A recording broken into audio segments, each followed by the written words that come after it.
주께서 하시나이다.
주 나의 하나님이여 주를 경배합니다. 주 사랑하는 나의 마음을 주께서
수고하고 무거운 짐진 자들이여 주께로 나오라. 죄책감에 시달리고 마음이 상심한 자들이여 주께로 나오라. 육신이 고단하고 심신이 지친 자들이여 주께로 나오라. 오라 행복한 이들이여, 오라 공고한 자들이여, 여기에 찬양이 있고 하나님의 은혜가 우리 위에 임하십니다. 아멘.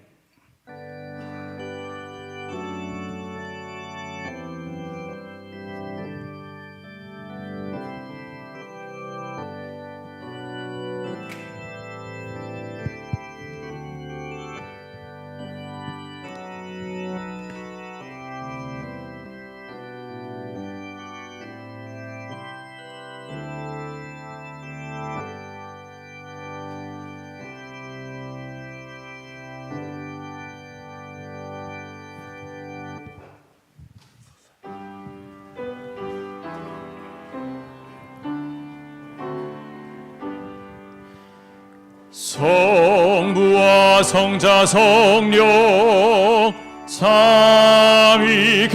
영광 돌려보내세. 태초부터 이제까지 또 영세 무궁토록 성삼위께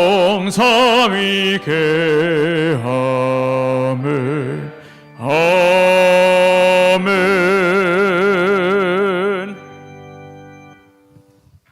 하늘에 계신 아버지, 오늘 구별된 거룩한 시간 속에 저희를 초청해 주셔서 감사합니다. 준비된 마음에 성령께서 역사하셔서 오늘 증거되는 말씀이 모든 성도들에게 생명의 떡이 되게 하시고 치료하는 광선이 되게 하시고 성령의 능력이 되게 하셔서 우리 모두가 함께 변화를 경험하게 하여 주시옵소서. 예수 그리스도의 이름으로 기원하옵나이다.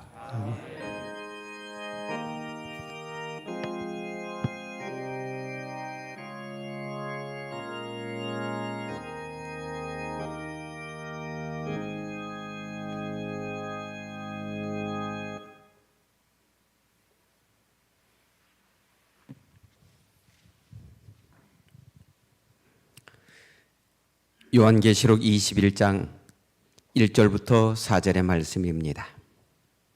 또 내가 새하늘과 새 땅을 보니 처음 하늘과 처음 땅이 없어졌고 바다도 다시 있지 않더라. 또 내가 보매 거룩한 성 새 예루살렘이 하나님께로부터 하늘에서 내려오니 그 준비한 것이 신부가 남편을 위하여 단장한 것 같더라. 내가 들으니 보좌에서 큰 음성이 나서 이르되 보라, 하나님의 장막이 사람들과 함께 있음에 하나님이 그들과 함께 계시리니 그들은 하나님의 백성이 되고 하나님은 친히 그들과 함께 계셔서 모든 눈물을 그 눈에서 닦아주시니 다시는 사망이 없고 애통하는 것이나 곡하는 것이나 아픈 것이 다시 있지 아니하리니 처음 것들이 다 지나갔음이러라. 아멘.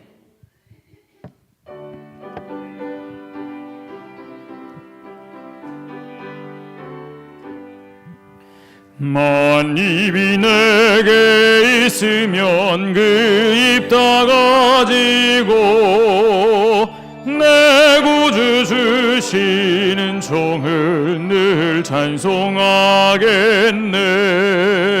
내 은혜로신 하나님 날 도와주시고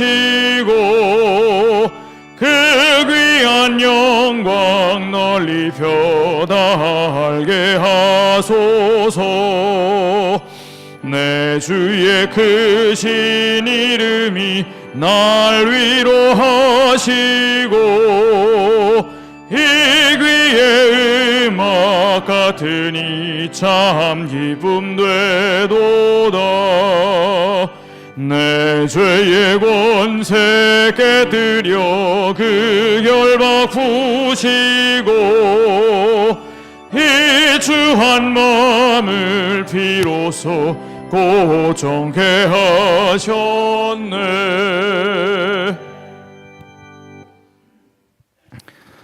하늘에 계신 하나님 아버지, 전에 경험해보지 못한 세상에 살고 있지만 여전히 하나님께서 우리를 사랑하셔서 성서 예언 연구 세미나를 통해 하나님의 말씀을 듣게 하시니 감사합니다.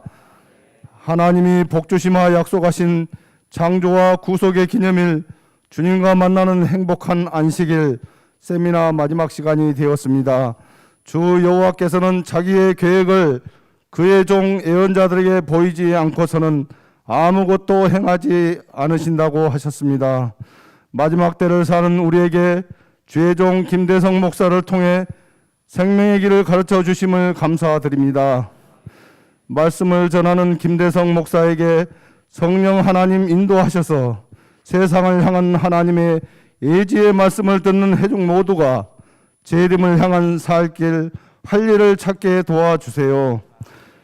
하나님이 당부하신 말씀들을 즐거운 마음으로 순종하며 살게 하여 주시기를 예수님 이름으로 기도합니다.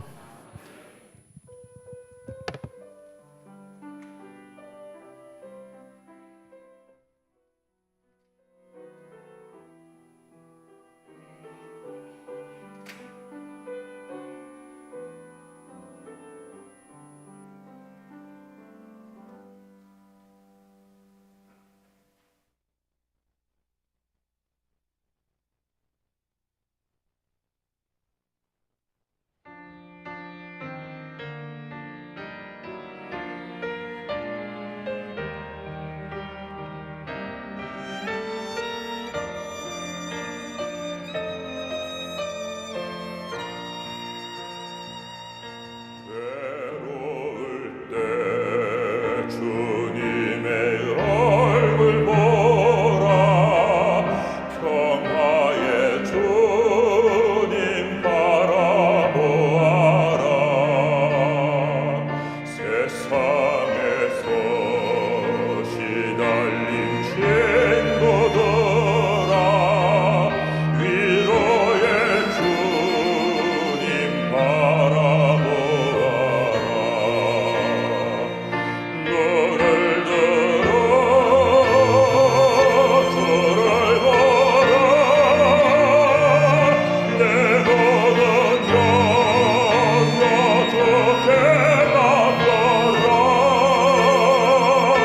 슬플 때에 주님의 얼굴 보라 사랑의 주님만 지키리라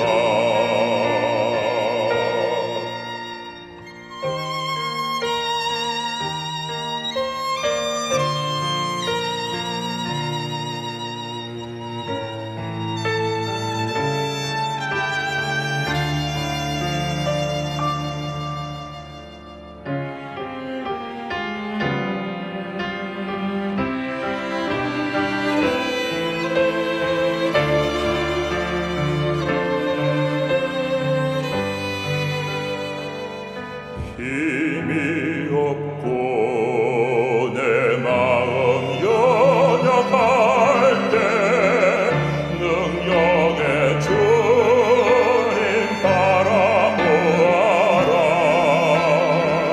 주의 이름 부르는 모든 자들 힘주시고 늘 지켜주시니 눈을 들어 저를 보라 내 모든 영영 주께 맡겨라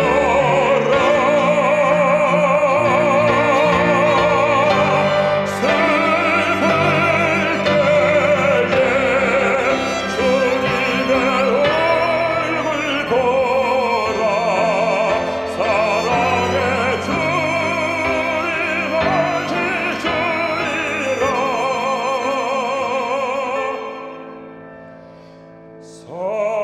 사랑의 주님 안식 주리라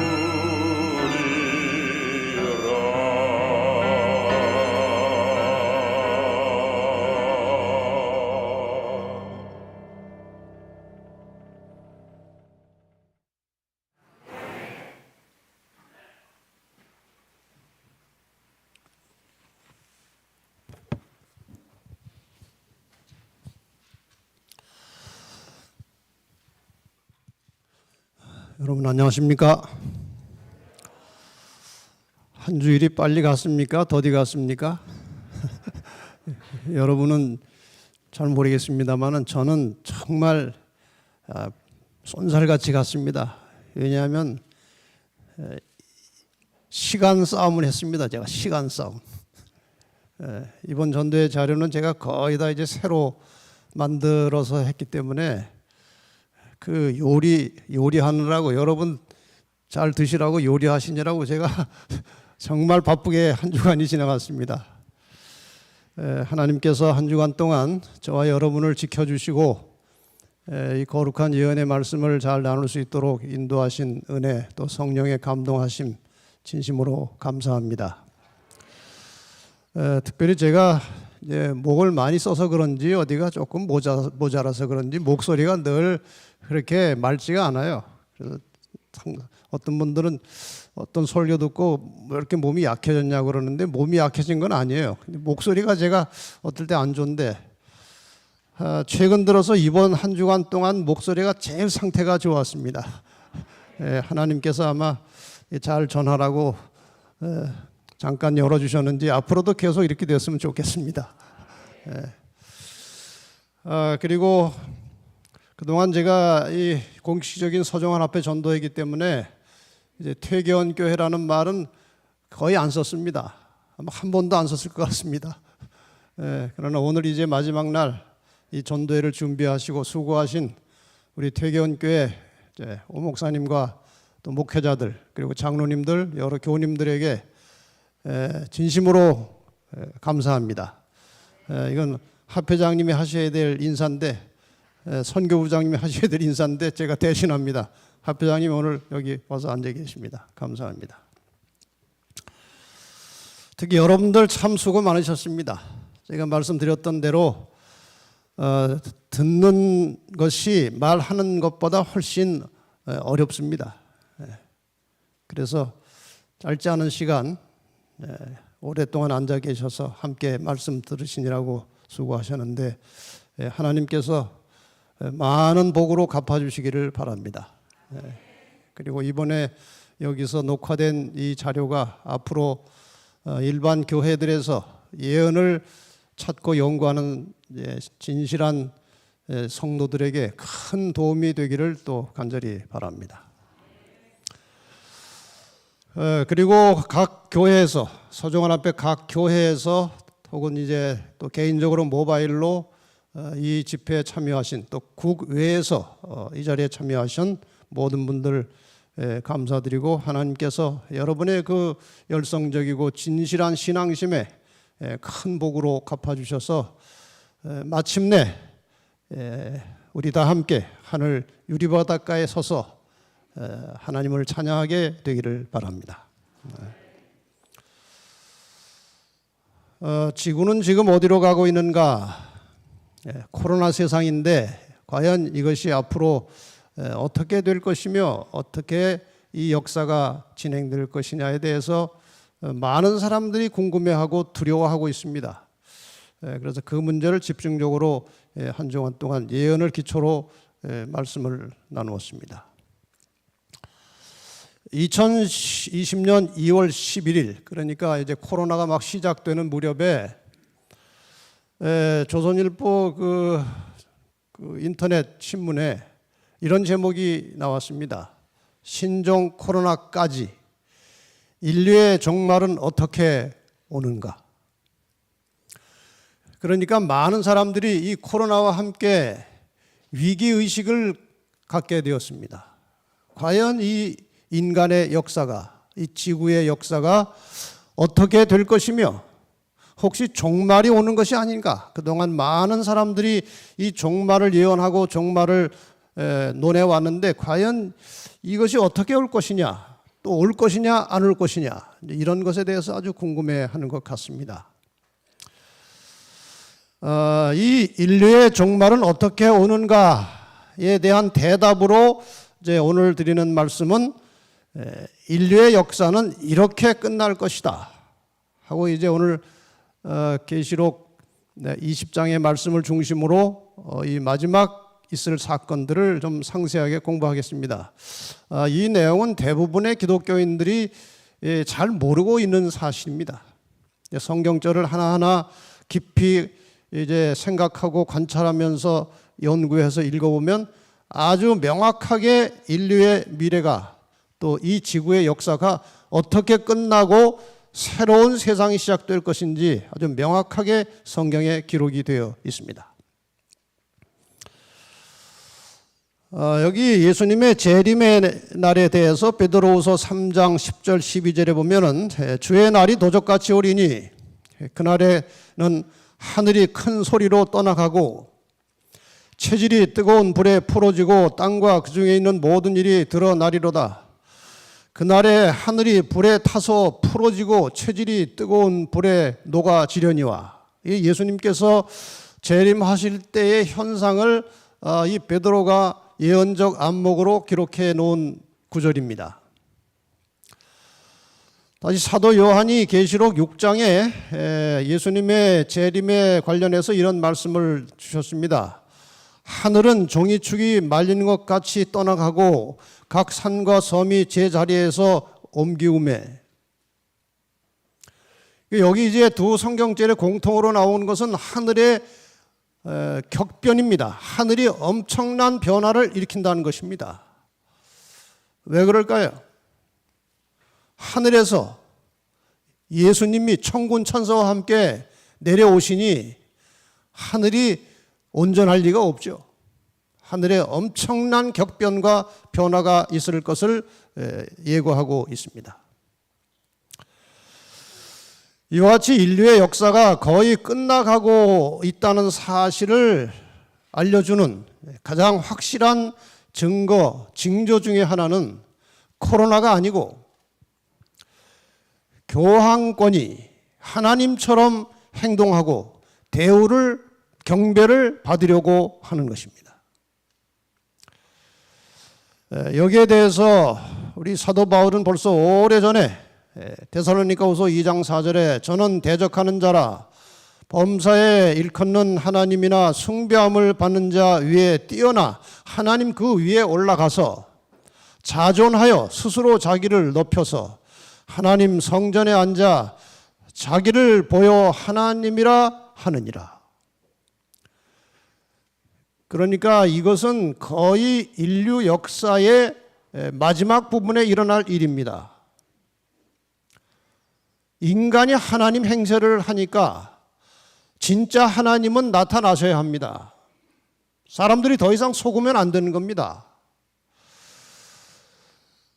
그래서 이제 결국 문제가 어디로 가느냐? 경배 문제로 가고 경배하는 날짜 문제로 가는 겁니다. 지난번에 보셨던 대로 하나님의 십계명과 교황권을 중심으로 하는 천주교 십계명은 다릅니다. 하나님의 계명은 분명히 안식일을 기억하여 거룩히 지키라고 말씀하시고 천주교 십계명은 주일을 지키라고 합니다. 계시록의 표현을 빌려서 설명하자면 십계명은 어린 양의 생명책에 이름이 농명된 사람들이 지키는 법이에요. 그리고 이 천주교의 십계명은 장차 교황권, 짐승을 숭배하는 자가 지키는 법이에요. 이렇게 해서 이 법을 중심으로 나누어지는 것입니다. 그래서 지금 이제 마지막 시대의 흐름은 거대한 두 가지 연합운동이 전개되고 있습니다. 하나는 교파를 초월해서 하나의 진리 중심으로 하나님의 백성들이 연합되는 일이 있을 것입니다. 또 다른 하나는 진리를 초월해서 하나의 교회를 중심으로 연합하는 일이 진행되고 있습니다. 이 교회 중심의 연합운동의 핵심이 바로 일요일이고 진리 중심의 연합운동의 핵심이 바로 안식일입니다. 이것이 이제 앞으로 이 지구상에 일어날 매우 중요한 이슈예요.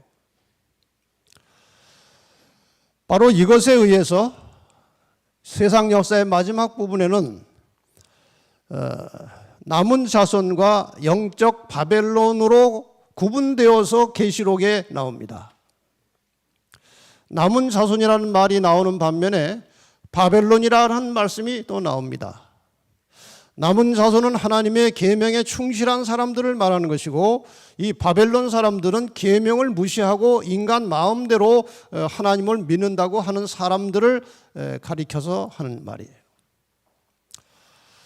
그런데 분명한 사실은 진리를 바르게 알고 있는 남은 자손 안에도 쭉정이가 있습니다. 그리고 영적 바벨론 안에도 알곡이 있다는 것입니다.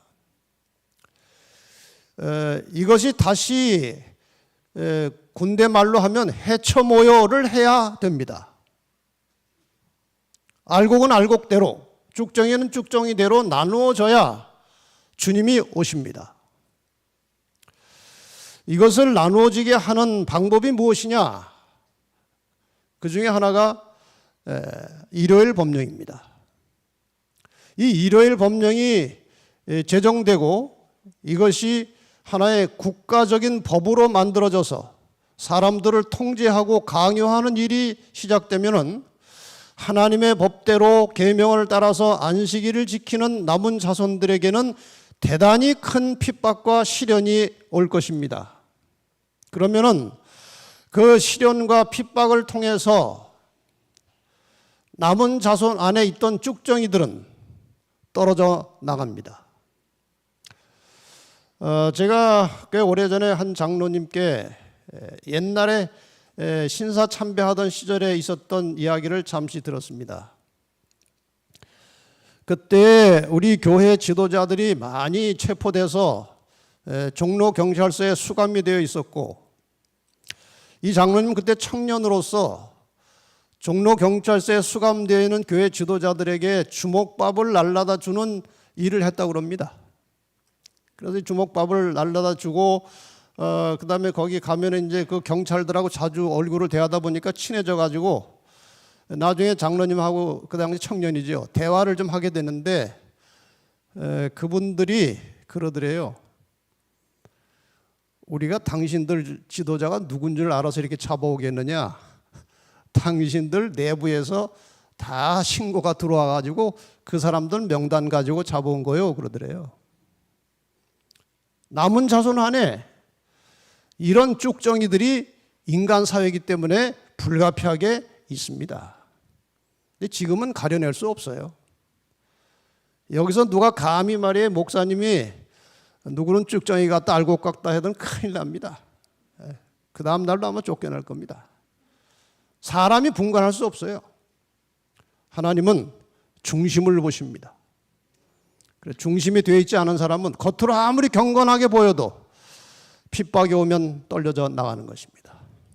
쭉정이들은 떨려져 나가서 바벨론과 합세할 것입니다. 그러면 교회가 순수하게 되죠. 쭉정이들이 떨려져 나가니까 교회가 아주 순결하게 됩니다. 성령이 임하실 준비가 되는 것입니다. 교회에 성령의 능력이 부어지는 것이에요.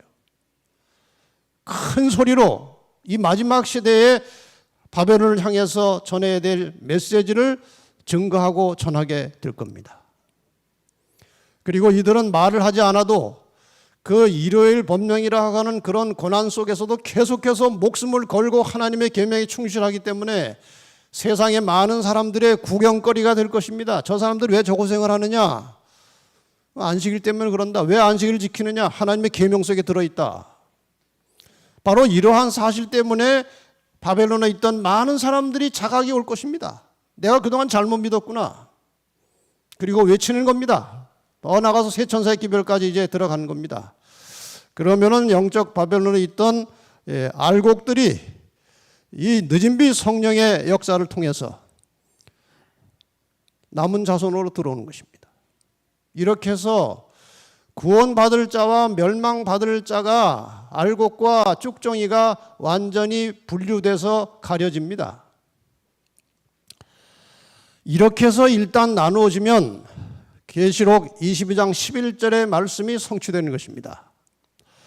불의를 하는 자는 그대로 불의를 하고 더러운 자는 그대로 더럽고 의로운 자는 그대로 의를 행하고 거룩한 자는 그대로 거룩되게 하라. 이 선언과 함께 구원이 확정된 사람들은 다시는 타락할 수 없습니다. 멸망이 확정된 자들은 다시는 회개하여 돌이킬 기회가 없이 모든 인간의 운명이 영원히 고정되고 결정되는 겁니다. 이렇게 되면 주님께서 알곡들을 데리러 추수하시러 이 땅에 내려오십니다. 이렇게 해서 마지막까지 하나님께 충성을 다하는, 입에 거짓말이 없고 하나님의 말씀에 충실하고 어린 양이 인도하는 대로 따라가는 순결한 사람들이 14만 4천이라고 하는 이름으로 이제 마지막에 살아서 구원을 받게 되는 것입니다.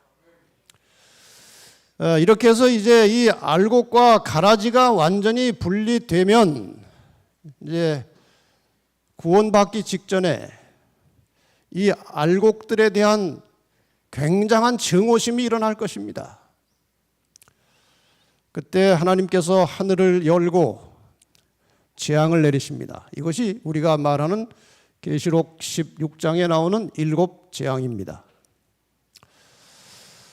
이 재앙을 일일이 다 설명드릴 수 없기 때문에 재앙 이름만 소개하겠습니다. 첫째 재앙은 악하고 독한 헌대가 사람들에게 나는데 하나님의 백성들에게는 이 재앙이 임하지 않습니다. 이때에 좀 절대로 그래서는 안 되겠지만 내가 그동안 교회를 잘 다녔는데 갑자기 뭐가 막 이렇게 나고 헌대가 난다 그러면 그건 불합격입니다. 그 헌대가 내려올 때 깨끗해야 그게 합격된 표시예요. 첫 번째 재앙이 우리를 가려놓는 것입니다. 두 번째 재앙은 바다가 피가 되어서 바다의 모든 생물들이 죽게 될 것인데 성경에 기록은 안 돼 있지만 지금 우리 지상의 사람들이 호흡하는 중에 산소의 약 60% 이상을 바다의 플랑크톤이 생성해냅니다. 바다의 미생물들이. 근데 바다의 생물이 다 죽어버리면 아마 산소 부족으로 매우 고통이 오지 않을까를 예측할 수 있습니다. 그러나 가봐야 아는 것이죠. 그 다음에는 우리의 식수가 되고 있는 강과 물의 근원이 피가 됩니다. 네 번째는 해가 뜨거워져서 사람을 태울 정도로 아주 강렬한 햇빛이 사람들을 아주 힘들게 하고 괴롭힐 것입니다. 여러분 여름에 한 38도 40도만 되면은 숨을 잘 못 쉴 정도로 헉헉대는데 그거하고는 비교가 될 수 없는 굉장한 열기가 일어날 겁니다. 근데 하나님의 백성들은 상관없이 시원할 겁니다. 놀라운 일이에요. 그 다음에 갑자기 이제 해가 뜨거워지더니 흑암이 온 것입니다. 이 흑암 재앙은 옛날 애굽에서도 있었던 재앙인데 흑암 재앙이 있었던 그날에 이스라엘의 집에는 광명이 있었더라 그랬어요. 신기한 일 아닙니까? 하나님만이 할 수 있는 일입니다. 자, 이 재앙이 진행되는 동안에 이 악한 사람들이, 악한 세상이 무슨 생각을 하는가 하면은 이 재앙을 받지 않는 저 이상한 사람들, 우리는 다 재앙에 지금 해를 받고 있는데 재앙의 해를 받지 않고 있는 저 사람들 때문에 이게 오는 것이다. 그러니까 저자들을 다 죽여 없애야 된다. 이런 이제 생각이 들게 된다고 그랬어요. 그래서 이제 두 번째, 세 번째 재앙이 이제 진행되면서 세상의 모든 사람들이 힘을 모아서 저 해를 받지 않는 자들을 죽이라고 하는 명령이 내릴 것이라고 그랬습니다. 그러나 이때 해를 받지 않고 있는 사람들은 살아서 승천할 사람들이기 때문에 그들을 아무리 죽이려고 해봐야 세상 힘은 그를 죽일 수가 없습니다. 그들의 칼들이 지푸라기처럼 꺾어질 것입니다. 하나님께서 이들을 보호하십니다. 그 다음에 여섯 번째는 재앙 이름이 나오지 않고 그냥 아마겟돈 전쟁이 준비되는 단계로 나옵니다. 이 아마겟돈이라는 말은 상당히 어려운 단어 중에 하나입니다. 성경에서 해석할 때. 그래서 이제 잘 모르는 사람들이 그냥 우스갯소리로 누가 만들어낸 말인지 아마겟돈 하니까 자꾸 어려우니까 아마겟돈 전쟁인가 보다 그랬대요. 이게 겟돈 전쟁이 아니고 이 아마겟돈이라는 말은 하르라는 말과 무기또라는 말의 합성어입니다. 하르 무기또가 이제 합성돼서 아마겟돈 말을 만들었는데 하르라는 것은 산이라는 뜻이에요. 산들. 근데 무기또는 이스라엘 약간 북방에 위치한 지명 이름입니다. 근데 그 무기또라는 곳이 고대로부터 매우 중요한 싸움이 날 때마다 거기가 요충지예요. 그걸 먼저 점령을 해야 이제 유리한 겁니다. 그래서 이 무기또는 전쟁을 상징하는 지역 이름이에요. 그러니까 이 아마겟돈 전쟁이라는 것은 마지막에 있을 최후의 실제적이면서도 영적인 전쟁을 위해서 지금 준비하는 과정으로 소개됩니다. 그리고 이 실제적인 전쟁은 7째 재앙 때에 나옵니다. 그래서 하늘에서 되었다라는 소리와 함께 큰 지진이 나고 100근쯤 되는 우박이 떨어진다고 그랬어요. 그러니까 하늘에서부터 떨어지면 그 가속도가 붙어가지고 얼마나 파괴력이 크겠습니까? 이 세상이 완전히 초토화되는 겁니다. 이 7번째 재앙으로. 그 다음에 이제 이 최후의 발악을 합니다. 사탄이 그 악인들을 충동해서 이제 의인들을 죽이려고 달려들어서 아주 최후의 공격을 하고 이제 달려들 때에 하늘이 열리고 그때 주님이 오시는 것입니다. 여러분, 그러니까 우리가 재림하면은 그냥 막연하게 두려운 생각이 좀 들지요. 재림하면 좀 무서운 생각이 들어요, 인간적으로. 그런데 실제 상황을 상상해 보시면 예수님이 재림하는 순간은요, 아이고 천만다행이다, 그런 생각이 들 수밖에 없어요. 왜? 세상의 모든 것들이 다 우리를 죽이려고 하는데 그때 하늘에서 주님이 나타나시는 거예요. 그러니까 비유를 하자면 어떤 조그만 아이가 큰 아이하고 지금 막 뭐 시비가 걸려가지고 막 싸워서 그냥 완전히 궁지에 몰려 있는데 아버지가 나타난 거예요. 이게 웬일입니까? 아마 그런 거 비슷한 심정일 것입니다. 주님이 오십니다. 여기 주님의 재림에 관해서 우리 각시대 대쟁투에 이런 묘사가 있습니다. 하늘에서 하나님의 음성이 들리고 예수님께서 재림하신 날짜와 시간이 선포되고 하나님의 백성들에게 영원한 언약이 주어진다. 가장 큰 뇌성처럼 하나님의 음성은 온 땅에 들린다. 하늘에서 이제 소리가 납니다. 재림하실 때 하나님의 소리가 들려요. 재림하신 날짜가 선포돼요. 하나님의 백성들은 서서 그들의 눈을 위를 향하여 주목하고 귀를 기울인다. 그들의 얼굴은 하나님의 영광으로 환해지고 마치 모세가 시내산에서 내려온 때와 같이 빛난다. 악인들은 그들을 쳐다볼 수 없다. 안식일을 거룩히 지킴으로 하나님을 존경해온 사람들에게 축복이 선고될 때에 큰 승리의 함성이 일어난다. 여기 왜 재림 때에 안식일이 언급되었을까요? 지금 재림하시기 직전에 치열한 싸움의 쟁점이 안식일과 일요일이었습니다. 그래서 이제 이 싸움이 끝나고 주님께서 오실 때 이 안식일에 대한 굉장한 선포가 있다는 것입니다. 이게 중요한 거예요. 그래서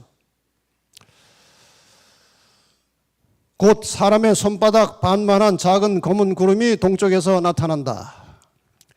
그것은 그리스도를 두르고 있는 구름인데 멀리서는 어둠에 쌓인 것처럼 보인다. 하나님의 백성들은 그것이 인자의 징조임을 깨닫는다. 사람들은 모릅니다. 재림을 믿지 않기 때문에. 그러나 재림을 믿고 기다리던 사람들은 그 손바닥만한 구름이 점점 커져오는 것을 보고 주님이 오신다는 사실을 깨닫게 될 것입니다. 드디어 오시는 것입니다. 마침내 내려오십니다.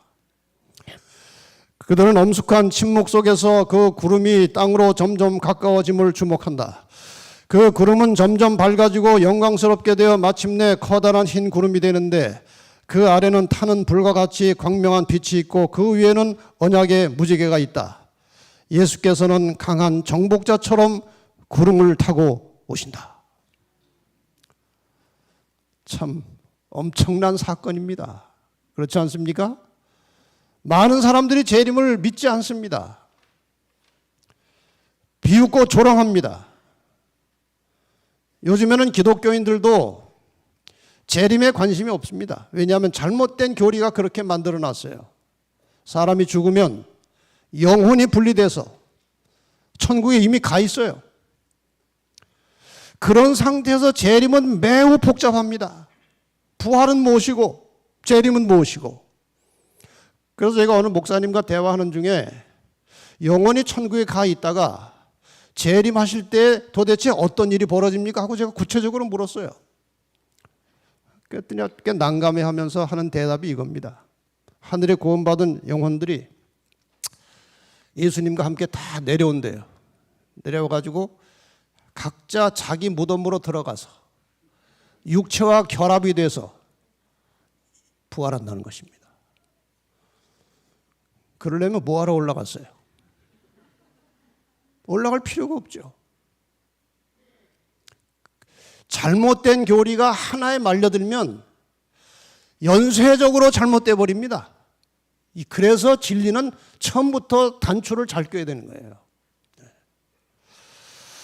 물론 그 목사님의 설명이 정답인지는 모르겠습니다만 막연하게 그런 생각들을 가지고 있다는 것입니다. 그러나 주님은 분명히 이 땅에 오실 것이고 그때에 부활할 것입니다. 이제 잠깐 영상으로 실제 이렇지는 않겠지만 한번 잠시 주님의 재림을 좀 상상해 보십시오. 손바닥만한 구름이 나타납니다. 소리 조금 줄여주세요. 저 구름이 점점 가까이 내려옵니다. 점점 선명해지기 시작합니다.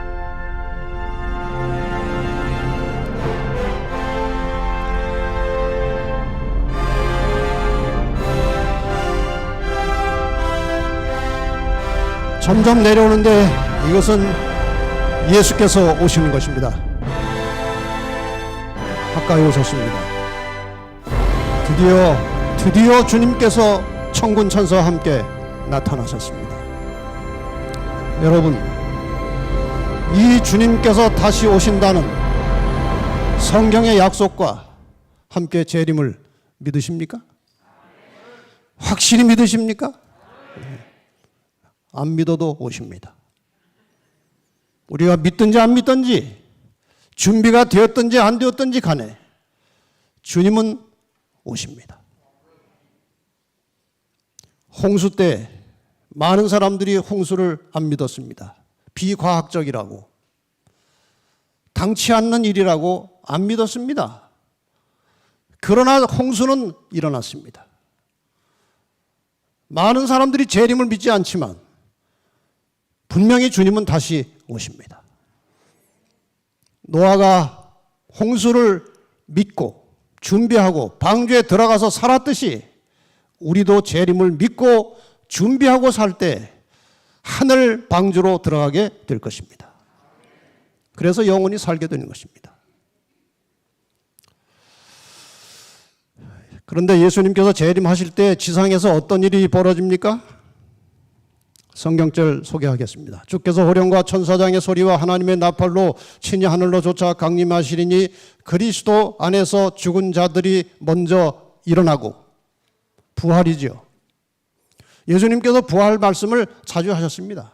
그리스도 안에서 잠자던 자들이 일어날 것입니다. 살아날 것입니다. 여러분 사랑하는 가족들을 그때 만나게 될 것입니다. 그러니까 이 재림이 가까이 오고 그냥 곧 오실 것 같으면은 그 사랑하는 사람 그 무덤 옆에 가서 한번 기다려보는 것도 괜찮을 것 같아요. 그 살아나는 거 한번 보고 싶을 것 같아요. 분명히 살아납니다. 그 다음에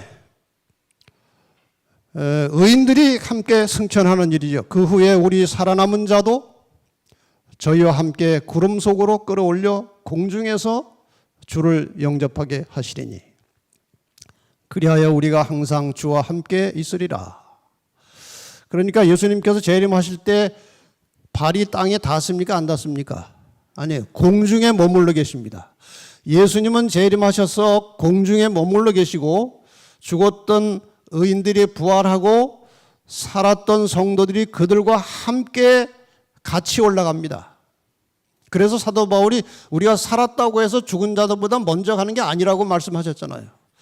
같이 공중에 끌어올려서 공중에서 주님을 만나서 그 다음에 하늘 아버지 계신 보좌 앞으로 올라가서 그때부터는 다시는 주님과 헤어지지 않는다고 되어 있습니다. 그렇죠? 예. 그 다음에 이제 호련히 변화되는 장면이 나옵니다. 이게 부활만 있는 게 아니고 그냥 이전 상태에서 조금 건강하게 부활하는 게 아니고 완전히 변화된 모습으로 이제 부활을 하죠. 고린도전서 15장에 오라 내가 너에게 비밀을 말하노니 우리가 다 잠잘 것이 아니요 마지막 나팔에 순식간에 호련히 다 변화하리니 나팔 소리가 나며 죽은 자들이 썩지 아니할 것으로 다시 살고 우리도 변화하리라. 이 우리는 누굽니까? 살아있던 의인들입니다. 그러니까 죽었다가 부활한 사람들은 호련히 변화된 모습으로 부활할 것이고, 살아서 재림을 맞이한 사람들은 주님 오시는 순간에 어떤 현저한 변화가 일어날 것이라 이거예요. 그게 어떤 변화인지 우리는 잘 모릅니다만은 그냥 제가 막연하게 생각해 보는 것은, 우리 사람이 하나님과 함께 산다는 것은 참 신비한 일입니다. 그리고 영원히 산다는 것도 사실 잘 실감이 나지 않아요. 우리 인간의 그 시간 개념으로는요, 영원히 사는 게 별로 실감 나지 않아요. 그렇지 않습니까? 저희 집 아이가 이제 그 초등학교 들어가기 전이니까 아주 어릴 때예요. 어느 날 그 질문하는 거예요. 아빠, 우리 하늘에 가면은 영원히 살아 그래요? 그렇다. 그랬더니 지겹겠어 그래. 인간의 생각으로, 인간의 시간 개념으로는요, 영원히 사는 것은 아주 지루한 일이에요. 어떤 변화가 일어날까요? 영원토록 살아도 아무 이상이 없는, 하나님과 함께 살아도 아무 지장이 없는 그런 다른 차원의 피조물로 바뀌는 것입니다. 그게 하나님의 계획이에요. 그래서 하나님과 통하는 거예요. 말이 통하고 교제할 수 있고 아버지와 자녀처럼 소통하고 대화하고 교제하는 그런 관계로 하나님을 만나서 살게 된다는 것입니다. 꼭 가야 되지 않겠습니까? 그러면 이 땅에서 버릴 거 버리고 희생할 걸 희생을 해야지요. 그래야 만나지요. 반면에 살아있던 악인들은 멸망당하는 장면이 나옵니다. 주 예수께서 저의 능력의 천사들과 함께 하늘로부터 불꽃 중에 나타나실 때, 재림할 때지요. 하나님을 모르는 자들과 우리 주 예수의 복음을 복종치 않는 자들에게 형벌을 주시리니 이런 자들이 주의 얼굴과 그의 힘의 영광을 떠나 영원한 멸망의 형벌을 받으리로다. 저기 뭐 비슷한 말이겠지만 제가 좀 구분을 해서 생각해 봤습니다. 하나님을 모르는 자들, 복음을 복종치 않는 자들, 이렇게 두 부류로 나눠져 있는 게 왜 그럴까? 이런 뜻으로 볼 수도 있습니다. 하나님을 모르는 자들은 아예 하나님을 안 믿는 불신자들입니다. 하나님을 거부하는 자들이에요. 그 다음에 예수의 복음을 복종치 않는 자들은 예수를 알고 하나님의 말씀은 알지만 순종하지 않던 사람들이에요. 그들이 다 주의 얼굴에 그 영광을 바라보고 살지 못해서 영원한 멸망의 형벌로 들어간다는 그런 이야기입니다. 그래서 악인들이 다 죽습니다. 의인들은 다 올라가고 살아있던 악인들은 다 죽고 죽었던 악인들은 그냥 무덤에 그대로 있어요. 근데 그 계시록 1장 7절에 보면 그를 찌른 자들도 볼터에 했으니까 예수님 죽이는 일에 가담한 사람들은 제일 많은 장면을 일어나서 잠깐 보고 또 죽을지 몰라요. 에레미야 25장 33절 이 현대인 번역에 보면은 그날에 여호와에게 죽임을 당한 자들의 시체가 땅 이 끝에서 저 끝까지 질비하게 흩어져 있을 것이며 그들을 위해 슬퍼하거나 그들의 시체를 싸서 묻어주는 자가 없어 그 시체들이 땅바닥에 흩어져 있는 거름더미 같을 것이다. 이게 재림 당시에 악인들이 다 죽는 상태를 말하는 것이죠. 왜 슬퍼하는 자가 없고 왜 시체를 싸서 묻어주는 자가 없습니까? 다 죽었으니까요. 살아있는 사람이 없으니까요. 그래서 세상은 이렇게 청소가 되고 하나님의 자녀들은 올라가고 이 땅에 누가 남습니까? 사탄이 남는다고 되어 있어요.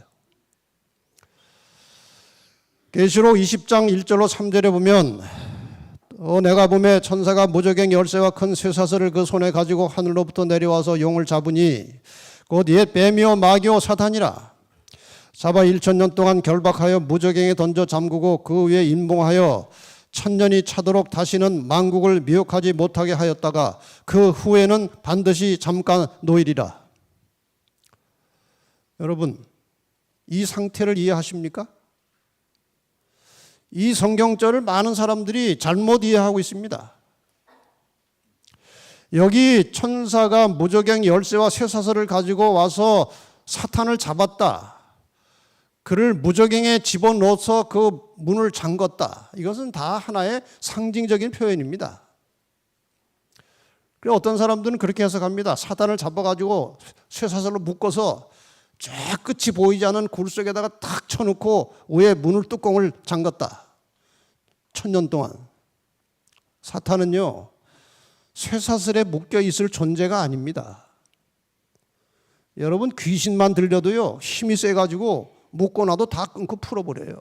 근데 사탄을 어떻게 묶어놓습니까? 이 말은 아무도 없는 지구상에 악인은 다 죽었고 의인은 다 올라갔고 미혹할 대상이 없어요. 사탄이 할 일이 없는 것입니다. 이런 삭막하고 적막한 상태에서 사단이 홀로 남아서 1000년 동안 지구에 갇혀 있는 상태를 무저갱에 던져 잠갔다고 표현한 것입니다. 그 다음에 1000년 후에는 잠깐 놓이겠다고 그랬어요. 여기에 대한 설명도 계시록에 그것이 무엇인지 명확하게 나와 있습니다. 1000년 후에 잠깐 놓인다는 건 또 무엇이냐? 자, 그럼 예수님께서 이제 재림하실 때 일어날 사건들 보신 대로 죽은 의인의 부활이 있고 살아있던 의인들이 부활한 의인들과 함께 승천해서 주님을 만날 것이고 악인들은 멸망당하고 사탄은 결박돼서 지구에 홀로 갇혀 있게 됩니다. 그 상태에서 1000년이 지나간다고 되어 있습니다. 1000년. 자, 그럼 1000년 기간 동안에서는 하늘과 지상에서 무슨 일이 일어나는가? 지상에서는 일이 일어날 것이 없습니다. 그렇죠? 아무것도 없고 사탄 혼자서 갇혀있기 때문에 지상에서는 아무 일도 일어나지 않고 아마 사탄이라는 존재가 그 긴 기간 동안에 참 힘들 겁니다. 얼마나 고통스럽겠어요. 아주 후회하고 땅을 치고 할 것입니다. 그러나 때는 늦었죠. 하늘에서는 이런 일이 있을 것이라고 계시록 20장에 기록되어 있습니다. 또 내가 보좌들을 보니 거기 앉은 자들이 있어 심판하는 권세를 받았더라. 또 내가 보니 예수의 증거와 하나님의 말씀을 인하여 목배임을 받은 자의 영혼들과 또 짐승과 그의 우상에게 경배하지도 아니하고 그 이마와 손에 그의 표를 받지도 아니한 자들이 살아서 그리스도로 더불어 1000년 동안 왕노릇하니 이는 첫째 부활이라. 자, 지금 이 내용을 보면은 구원받은 무리가 두 무리로 나와 있어요.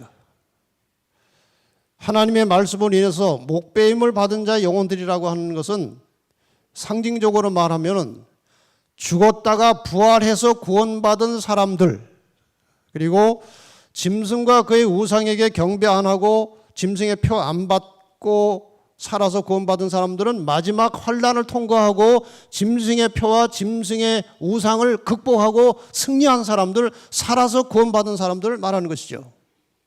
그러니까 이 말씀은 하늘에서 구원받아서 하늘에 간 모든 사람들이 왕노릇한다. 1000년 동안 심판하는 권세를 받았다 그랬어요. 그런데 여기에 부활해서 올라간 사람들은 첫째 부활, 예수님께서 재림하실 때에 부활하여 하늘에 간 사람들이라, 그런 뜻입니다.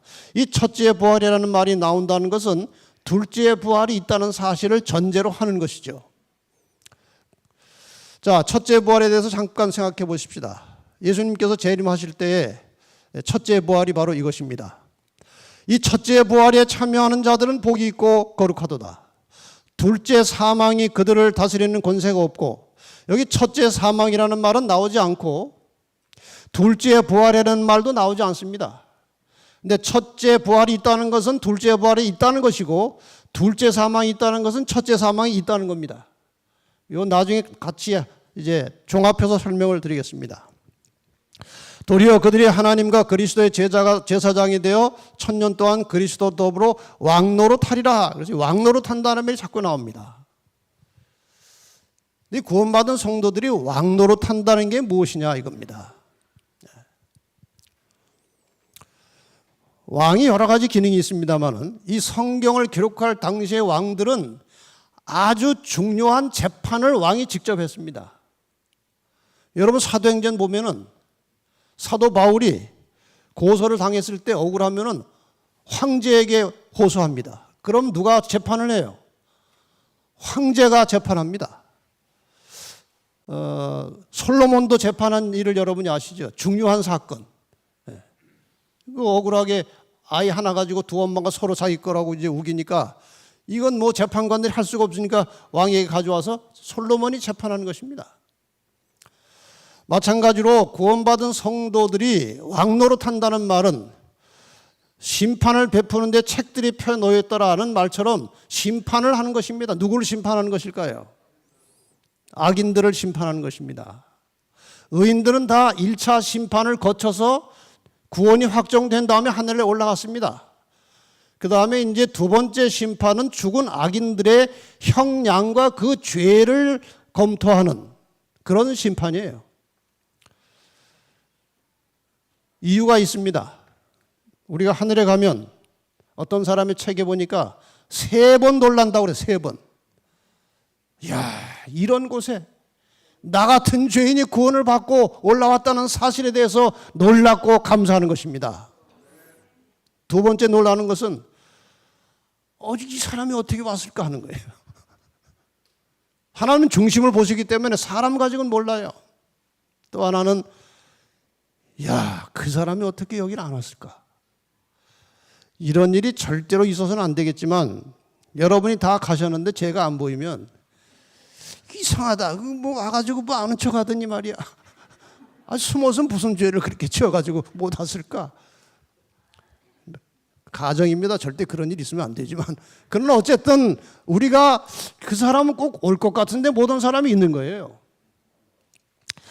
그런데 하나님과 함께 하나님은 뭐 다 아시죠. 하나님이 심판하실 필요가 있습니까? 다 그냥 그 자리에서 답이 나오시는 분인데 근데 우리가 함께 심판에 참여함으로 그 심판이 다 끝나면서 하나님은 사랑이시고 공의로우시다.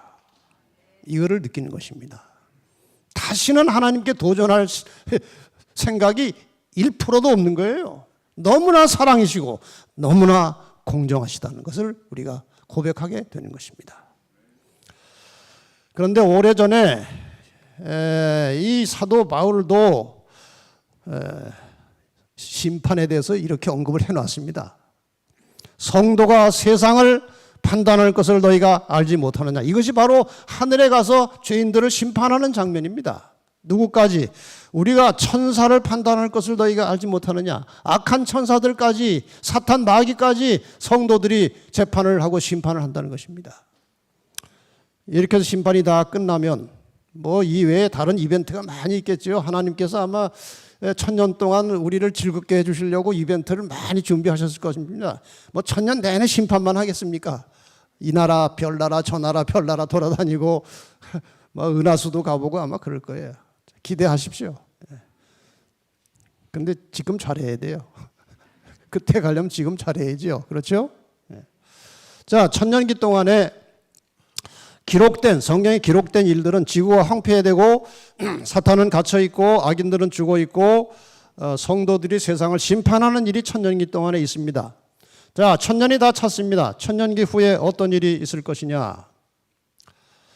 1000년이 다 찬 다음에 있을 일에 대한 상당히 실제적인 언급이 스가랴 14장 4절과 5절입니다. 잘 보시기 바랍니다. 그날에 그의 발이 예루살렘 앞 곧 동편 감람산에 서실 것이요. 재림 때는 그분의 발이 땅에 닿지 않았습니다. 근데 여기서는 또 오시는데 그 발이 감람산에 서실 것이라고 그랬어요. 감람산은 그 한가운데가 동서로 갈라져 매우 큰 골짜기가 되어서 산 절반은 북으로 절반은 남으로 옮기고 뭐 여기에 대한 이론들이 꽤 있습니다. 어떤 분들은 실제적으로 예수님께서 감람산에서 부활하셨고 너희가 본 그대로 오시리라고 했기 때문에 감람산으로 다시 도착하신다고 주장하는 학자들도 있어요. 또 뭐 그렇지 않고 이것은 상징이지만 뭐 그분이 오시긴 오신다 그런 해석도 있지만 어쨌든 주님의 발이 땅에 닿는 것은 사실입니다. 그런데 이 발이 닿는 그 오셔서 발이 닿는 그때에 오시는 것은 재림 때하고는 조금 또 다릅니다. 어떻게 되어 있습니까? 나의 하나님 여호와께서 임하실 것이요 모든 거룩한 자가 주와 함께 하리라. 이 말은요, 하늘에 구원받은 성도들과 하늘에 있던 그런 영적인 존재들, 천사들, 하나님 모두가 다 함께 지상으로 내려오는 겁니다. 엄청난 이삿짐 옮길 것입니다. 엄청난 이사예요. 하늘의 모든 것이 땅으로 내려오는 것입니다. 사도 요한은 그 내려오는 장면에서 예루살렘 성이 내려오는 것까지 봤습니다. 또 내가 보매 거룩한 성 새 예루살렘이 하나님께로부터 하늘에서 내려오니 그 예비한 것이 신부가 남편을 위하여 단장한 것 같더라. 예수님께서 올라가실 때 제자들에게 무슨 약속하셨습니까? 내가 너희를 위하여 처소를 예배하러 가노니 가서 처소를 예배하면 내가 다시 오겠다는 그 처소가 바로 이 새 예루살렘 성입니다. 그 성로 내려오는 겁니다. 이 성이 지상에 이제 도착을 하는 것입니다. 정말 신비하고 놀라운 일입니다. 하나님이 지구로 살러 오시는 거예요. 다시 말하면 지구가 온 우주의 수도가 되는 것입니다. 왜냐하면 하나님이 여기 계시니까 왕이 있는 도시가 수도입니다. 지구가 수도가 되는 거예요. 그냥 제가 상상해 봤습니다. 다른 우주 거민들이 하나님 그 타락해가지고 아주 나쁜 짓 많이 하고 그냥 하나님 욕하고 그러던 지구상에 뭐하러 가십니까? 거기다 왜 수도를 정하십니까? 그렇게 항의할 수 있어요. 그때 하나님 뭐라고 그러실까요? 너희들 죄 경험해 봤어? 죄가 얼마나 무섭고 힘든 건지 알아? 이 사람들이 그걸 다 극복한 사람들이야. 이해 있으면 말해봐. 이해 없습니다. 그래서 이 지구가 유일한 죄를 경험하고 죄를 이기고 극복한 사람들이 사는 곳이 되는 것입니다. 그래서 이 땅이 수도가 되는 거예요. 자, 천년이 참에 사단이 옥에서 놓여 나왔습니다. 아까 그랬죠? 천년 후에 잠깐 놓이겠다고 그랬잖아요. 천년이 참에 사단이 그 옥에서 놓여 나왔다는 말은 할 일이 없다가 할 일이 생겼다는 뜻이죠. 지구에 아무도 없었어요. 할 일이 없었어요. 그런데 옥에서 놓여 나왔다는 말은 할 일이 생겼다는 것입니다. 잠시. 땅의 사방 백성 곧 곡과 마곡을 미혹하고 모아 싸움을 붙이리니 그 수가 바다모래 같으리라. 그러니까 뭔가 지구에 누가 일어난 거예요. 사람들이 살아난 거예요. 그런데 그 사람들은 뭐라고 했는가 하면은 곡과 마곡이라고 그랬어요. 이게 우리가 좀 잠깐 알아보고 지나가야 할 단어입니다. 에스겔 선지자가 계시 가운데 봤습니다. 인자야 너는 마곡 땅에 있는 곡 이렇게 되어 있어요. 그 로스와 메섹과 두발 왕에게로 얼굴을 향하고, 그러니까 마곡이라는 것은 땅 이름이에요. 지역 이름이에요. 그 다음에 곡이라고 하는 것은 그 마곡이라고 하는 지역, 이 마곡은 이스라엘 약간 북방에 위치한 지역입니다. 그 이스라엘 북방에 위치해서 그쪽 지역에서 일어난 왕들을 곡이라고 그러는 겁니다. 근데 이스라엘 북방에 있는 사람들은 항상 내려와서 이스라엘을 괴롭히던 사람들입니다. 그래서 이 곡과 마곡이라고 하는 것은 하나님을 대적하며 그 백성들을 공격하는 모든 세력과 사람들을 곡과 마곡이라고 부르는 것입니다. 그러니까 곡과 마곡을 미혹했다는 말은 모든 악인들이 다 지금 부활한 것입니다. 그래서 사단이 할 일이 생겨가지고 다 미혹해가지고 이제 싸움을 하려고 또 그러는 거예요. 누구하고? 하나님하고 예루살렘 성하고 싸우려고 그러는 겁니다.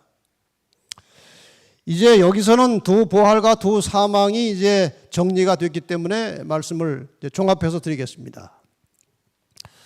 이 두 부활과 두 사망에는 천년기가 중간에 들어 있습니다. 그래서 예수님 재림할 때의 부활은 의인의 부활이고 천년이 지난 후에 지상에서 일어난 부활은 악인의 부활입니다. 이 의인의 부활이 첫째 부활이고 악인의 부활이 둘째 부활입니다. 그런데 이 부활에 대해서 예수님께서 요한복음 5장 28절과 29절에 이렇게 말씀하셨습니다. 이를 기이 여기지 말라. 무덤 속에 있는 자가 다 그의 음성을 들을 때가 오나니 선한 일을 행한 자는 무슨 부활로? 생명의 부활로. 악한 일을 행한 자는 무슨 부활? 심판의 부활로 나오리라. 그러니까 첫째 부활은 생명의 부활이고 둘째 부활은 심판의 부활입니다. 그러면은 첫째 사망은 뭘까요? 예수님 재림 이전에 모든 의인과 악인이 죽었던 것을 첫째 사망이라고 합니다. 그렇죠? 둘째 사망은 뭘까요? 둘째 부활에 참여했던 악인들은 잠시 하나님의 영광과 구원받은 성도들의 모습을 보게 될 것이고 그리고 불의 형벌로 다시 죽습니다. 이걸 둘째 사망이라고 하는 것입니다. 그래서 첫째 부활에 참여한 사람들은 둘째 사망이 다스릴 권세가 없습니다. 그 말입니다. 이해가 되셨죠? 자, 이렇게 해서 이제 둘째 부활에서 일어난 악인들을 사탄이 충동시켜서 이제 예루살렘 성과 성도들을 공격하는 장면이 나오죠. 저희가 지면에 널리 퍼져 성도들의 진과 사랑하시는 성을 두루매. 이건 분명히 어디서 일어나는 사건입니까? 지상에서 일어나는 사건입니다. 지상에 사탄이 갇혀 있다가 하늘의 가족들과 성이 내려왔고 악인들이 다 부활한 상태에서 지금 하는 일입니다. 저희가 지면에 널리 퍼져 성도들의 진과 사랑하시는 성을 두루매. 이때 하나님께서 대단히 중요한 행사를 하십니다. 이벤트를 하나 하십니다. 이 순간에 무슨 이벤트인지 아십니까? 이게 바로 그리스도의 대관식입니다. 이 순간에. 군대 말로 하면은 동작 그만. 다 정지된 상태예요. 그리고 예수님의 대관식이 벌어집니다. 이제 그리스도께서는 원수들 앞에 다시 나타나신다. 그 성, 예루살렘 성보다 훨씬 높은 곳, 찬란한 황금 기초 위에 높이 들린 보좌가 있다. 그 보좌에 하나님의 아들이 좌정하시고 그분의 나라의 백성들이 그 주위를 둘러싼다. 그리스도의 권능과 위엄은 우리의 말로 표현할 수 없고 붓으로 묘사할 수 없다. 영원한 아버지의 영광이 그분의 아들을 둘러싼다.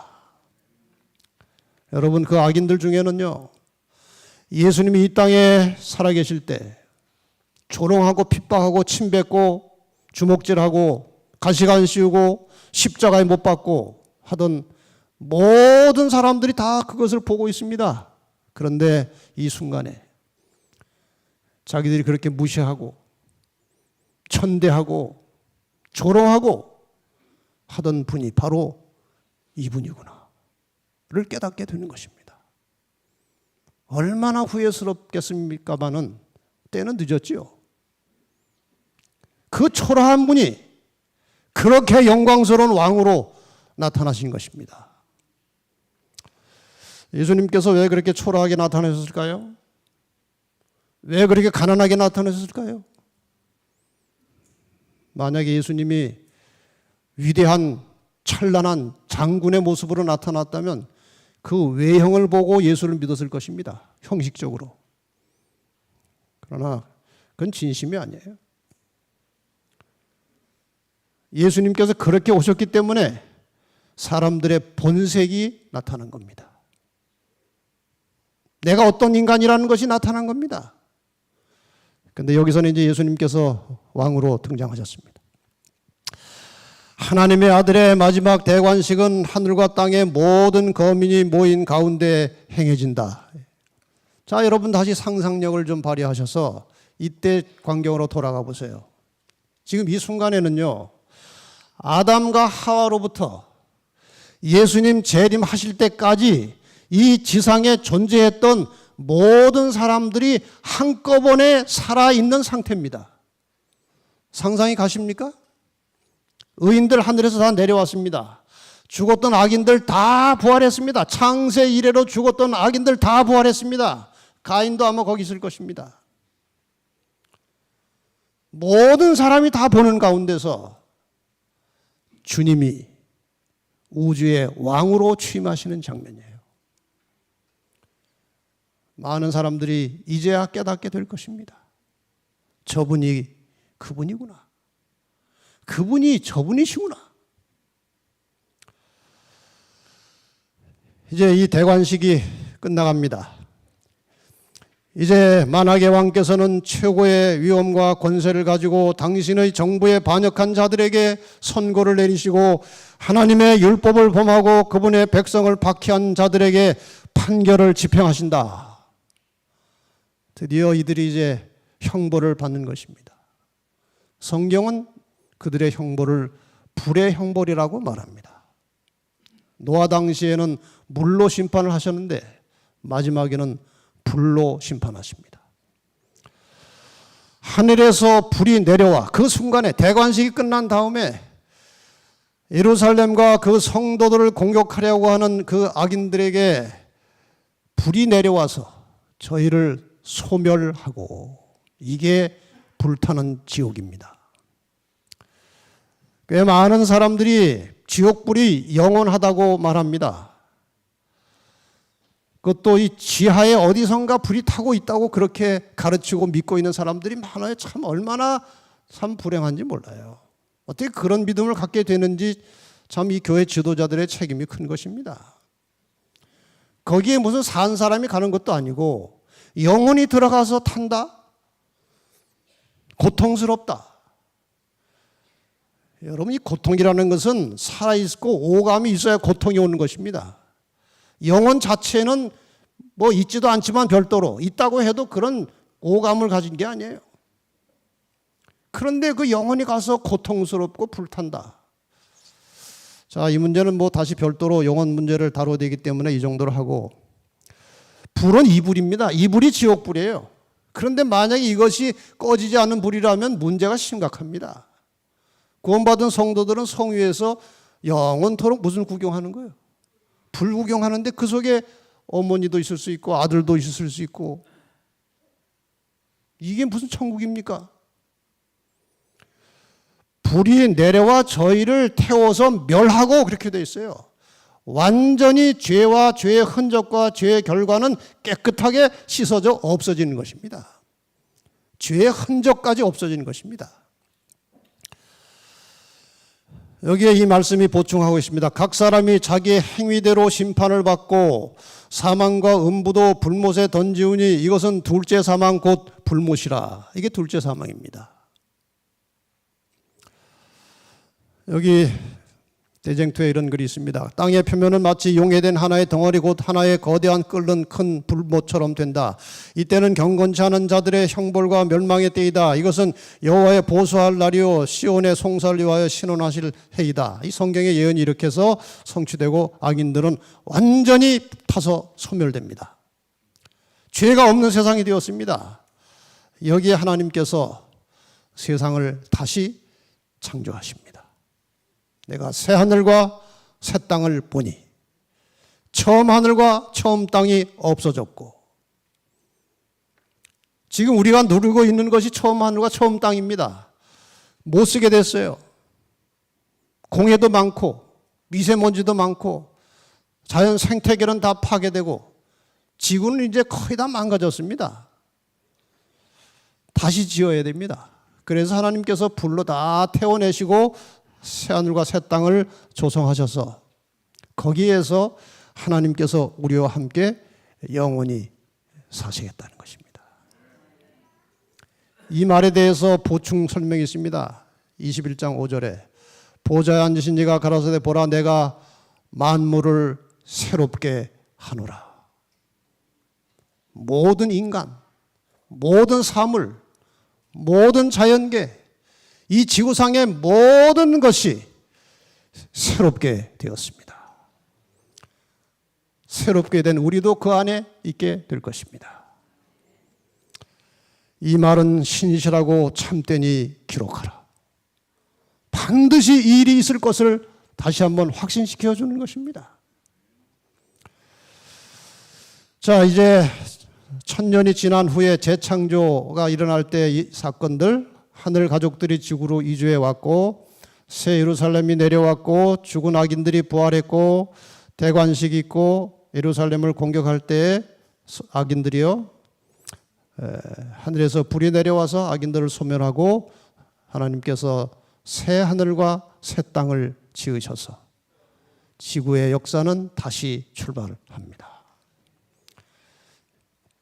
지구의 역사는, 인류의 역사는 이렇게 끝나고 이렇게 새로 시작하는 것입니다. 드디어 이런 보좌에서 소리가 들려 나옵니다. 같이 한번 읽겠습니다. 계시록 21장 3절 4절부터 읽겠습니다. 시작. 내가 들으니 보좌에서 큰 음성이 나서 가로되 보라 하나님의 장막이 사람들과 함께 있음에 하나님이 저희와 함께 거하시리니 저희는 하나님의 백성이 되고 하나님은 친히 저희와 함께 계셔서 모든 눈물을 그 눈에서 씻기심에 다시 사망이 없고 애통하는 것이나 곡하는 것이나 아픈 것이 다시 있지 아니하리니 처음 것들이 다 지나갔으리라. 아멘.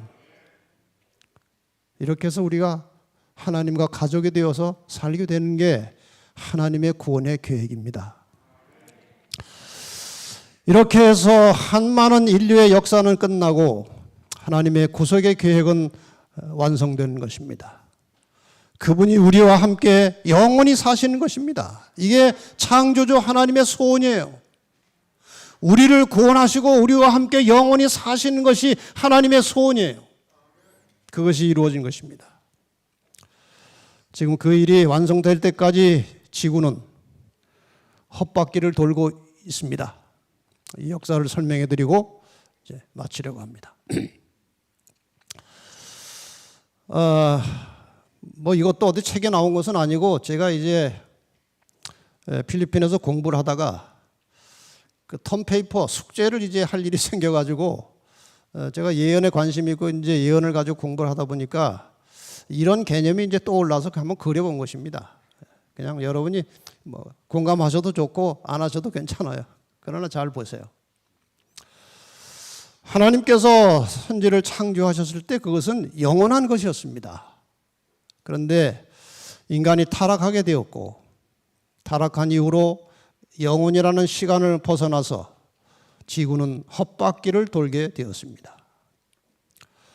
이 헛바퀴에 돌아가는 역사의 시간을 비존재, 비생명이라고 말합니다. 생명이 없는 시간.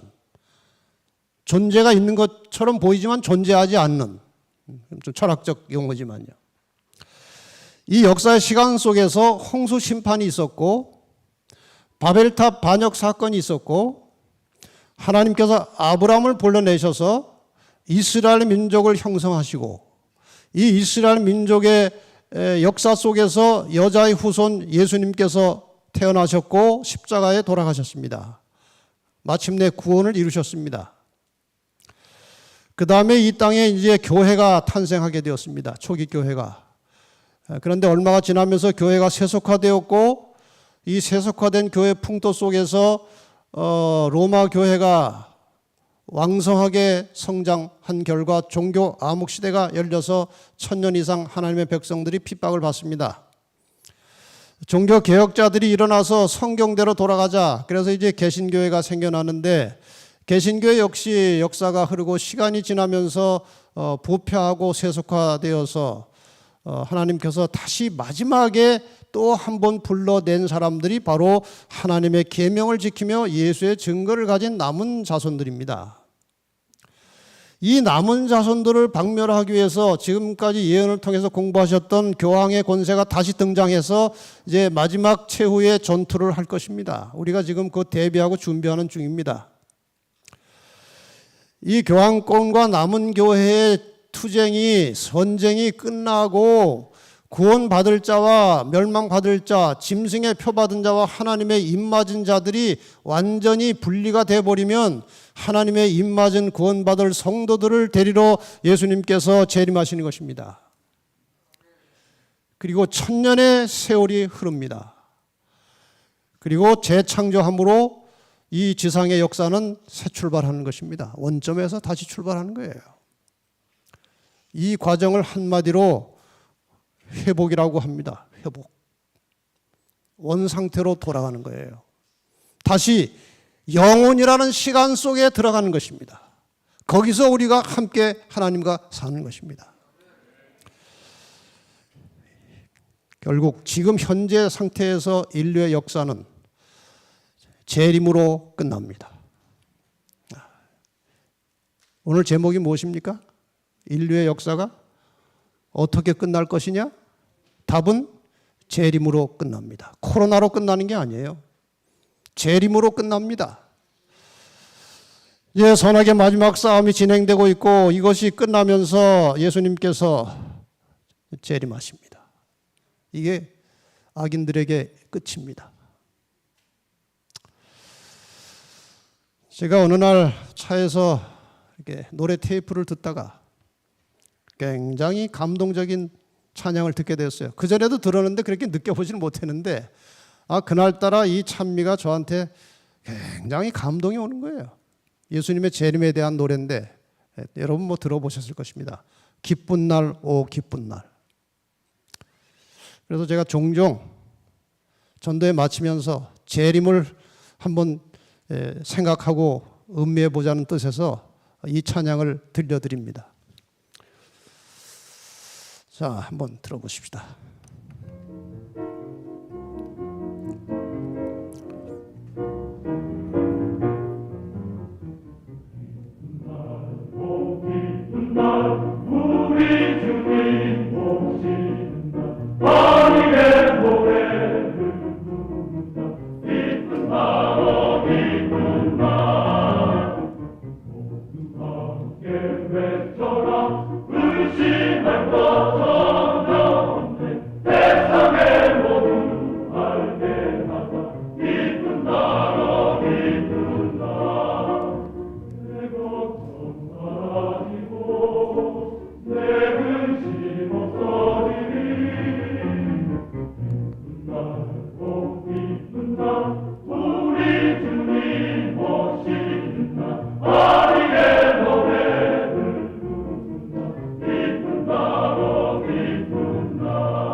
이럴 때는 교회에서 박수 한번 해도 됩니다.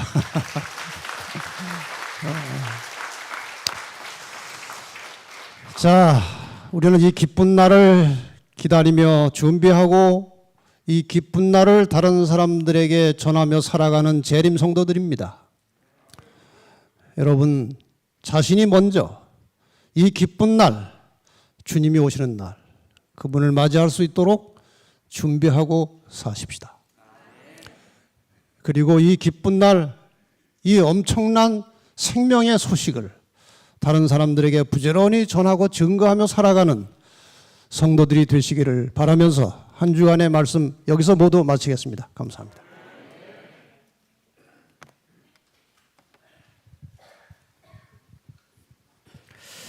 네, 이 시간에는 우리 준비된 헌금을 드리겠습니다.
만복 근원 주 하나님 천하 사람 모두 찬송 만만 천사 음성 높여 성부 성자 성령 찬송 아멘. 사랑이 많으신 아버지 하나님 감사드립니다. 오늘 이렇게 우리에게 참으로 소중한 날 귀한 은혜 베풀어 주심을 감사드립니다.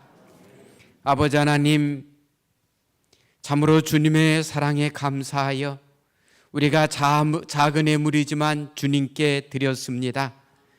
아버지 하나님 이 예물이 가는 곳마다 주의 복음 증거케 도와주시고 이 예물이 사용되는 곳마다 주의 사랑 증거될 수 있도록 은혜 베풀어 주시옵소서. 오늘 또 작은 예물이지만 정성껏 드린 손들 위에 은혜 베풀어 주시고 가정가정에 축복하여 주시고 하나님의 사랑도 풍성히 함께하여 주시옵소서. 예수님 이름으로 기도드립니다. 아멘.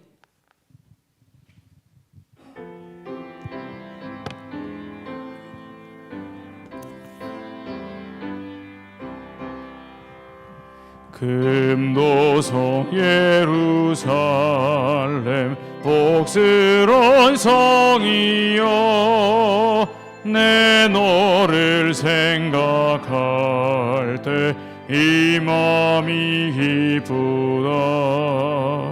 그 한량 없는 복과 또 빛난 광채와 나 받을 모든 기쁨 다 측량 못하네. 이 세상 모든 시련 끝까지 이긴 자 주 보좌 앞에 나가 나게가 부르네. 그 명령 따라 나가 잘 싸운 자들은 금멸유관을 쓰고 흰 예복 입도다. 귀하고 복된 본향 택한 자 집이니 그 복된 하늘 본향 나 항상 바라네. 주내 주께 비옵나니 큰 자비 베푸사 편하게 쉴 본향 잘 가게 하소서.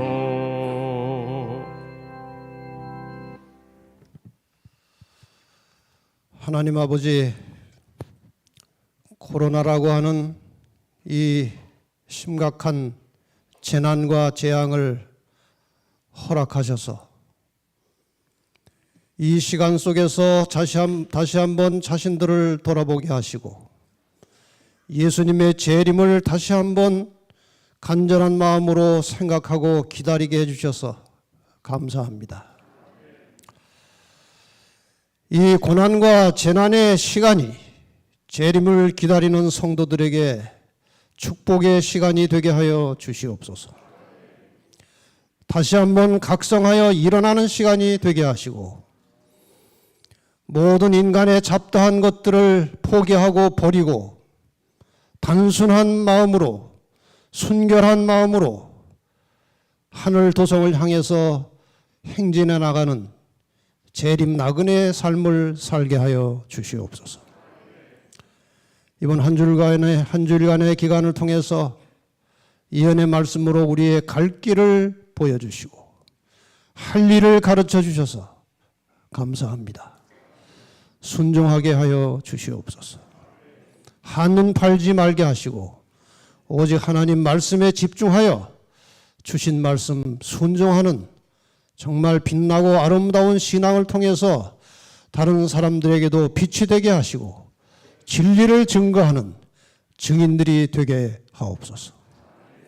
한 주간 동안 이 말씀에 동참한 모든 서종한합회 가족들, 태견교회 성도님들, 그리고 국외에서까지 이 말씀을 들었던 모든 분들에게 주 예수 그리스도의 은혜와 우리 아버지의 사랑과 성령의 감동하심이 주님 오시는 날까지 우리의 삶에 충만히 임하시고 우리를 하늘 유리바닷가까지 인도해 주시옵소서.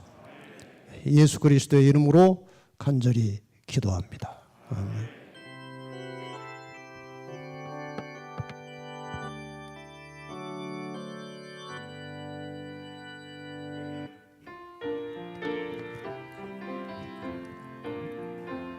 문들아 머리 들어라 들릴지어다 영원한 문들아 영광의 왕 들어가시도록 영광의 왕 들어가신다. 영광의 왕이시뇨 강하고 능하신 주로다. 당신은 영광의 왕이라 다 찬양 위대하신 왕. 주께 영광 주께 영광. 당신은 영광의 왕이라 다 찬양 위대하신 왕. 다 찬양 위대하신 왕. 간거에 말씀드리겠습니다. 나가실 때